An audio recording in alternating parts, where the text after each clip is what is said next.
अगर हरदेव को पता चल जाता तो अभिनव और अनन्या दोनों के लिए मुसीबत खड़ी हो सकती थी। जल्दी बाहर आकर उसने अनन्या के कमरे का दरवाजा खटखटाना शुरू कर दिया था। वो दरवाजा खटखटा रहा था, लेकिन उधर से अनन्या कोई जवाब नहीं दे रही थी। ऐसे में जब उसने दरवाजे का हैंडल घुमाया तो पाया कि दरवाजा अंदर से लॉक नहीं था। उसने धीरे से दरवाजा खोला और कमरे के अंदर दाखिल हो गया। उसने देखा कि अनन्या कुर्सी पर बैठकर अपने पैरों पर लोशन लगा रही थी। उसके कानों पर हेडफोन लगे हुए थे और इसी वजह से उसे शायद दरवाजा खुलने की आवाज नहीं आई थी। इतने में अनन्या को भी कुछ सूझा और उसने अपना लोशन वाला हाथ रोक लिया। उसे ये लगा कि कुछ गड़बड़ है। ऐसे में उसने धीरे से अपनी नजर ऊपर की तो पाया कि अभिनव उसके कमरे में खड़ा था। जैसे ही अनन्या की नजर अभिनव से मिली तो वो जोर से चिल्ला पड़ी और उसने कुर्सी के पीछे टंगा टॉवेल उठाया और पैरों को ढक लिया। इधर क्या देख रहे हो? उधर देखो! अनन्या ने जोर से चिल्लाते हुए कहा। अभिनव किसी रोबोट की तरह पलट गया। उसका चेहरा शर्म के मारे लाल हो गया था। भले ही सच ये था कि ना अभिनव अनन्या से प्यार करता था और ना ही अनन्या अभिनव से, लेकिन फिर भी कुछ तो था जो दोनों को एक दूसरे की तरफ खींच रहा था कि तभी अनन्या जोर से उस पर चिल्लाई और बोली, तुम्हारी हिम्मत कैसे हुई मुझसे बिना पूछे मेरे कमरे में आने की?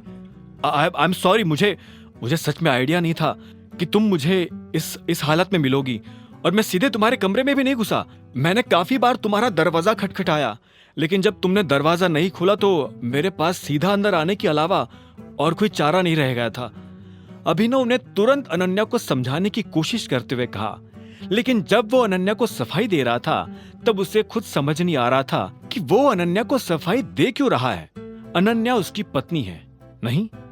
ऐसे में अभिनव को खुराफात सूझी और उसने कहा, अभी मान लो कि दादाजी हमारे, मेरा मतलब है तुम्हारे कमरे में आते, वो पहले तुम्हें ऐसा बैठा हुआ देखते और फिर मुझे तुम्हें ना देखते हुए देखते तो उन्हें कैसा लगता? कोई भी नॉर्मल इंसान अगर मुझे तुम्हें अपने ही कमरे में ना देखते हुए देखता तो पता नहीं क्या समझ बैठता।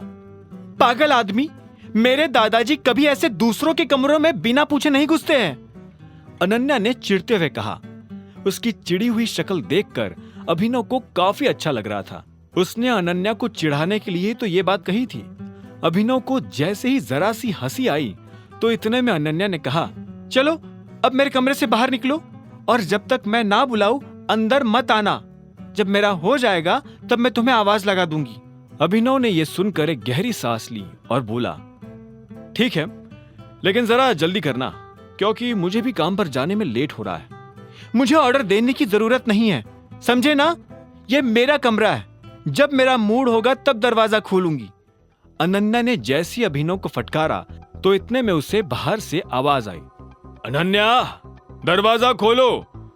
यह आवाज सुनकर अनन्या और अभिनव दोनों के होश उड़ गए थे। यह आवाज और किसी की नहीं बल्कि हरदेव पाल सिंह की थी।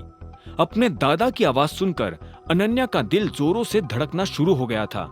इतने में उसे फिर से आवाज आई, अभिनव अंदर है क्या? अनन्या की नजर तुरंत अभिनव पर जा टिकी।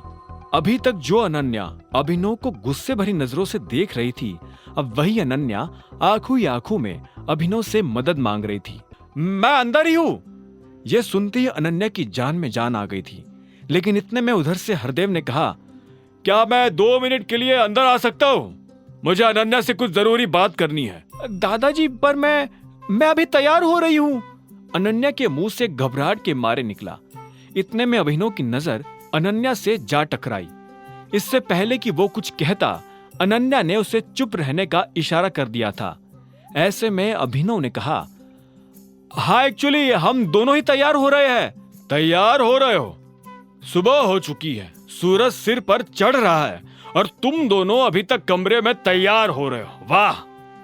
उधर से हरदेव ने उन दोनों पर गुस्सा करते हुए कहा, आगे की कहानी जानने के लिए देखें अगला एपिसोड सिर्फ पॉकेट एफएम के यूट्यूब चैनल पर और द रिटर्न ऑफ टाइगर के सारे एपिसोड्स को सुनने के लिए डिस्क्रिप्शन में दी लिंक से डाउनलोड करें पॉकेट एफएम ऐप।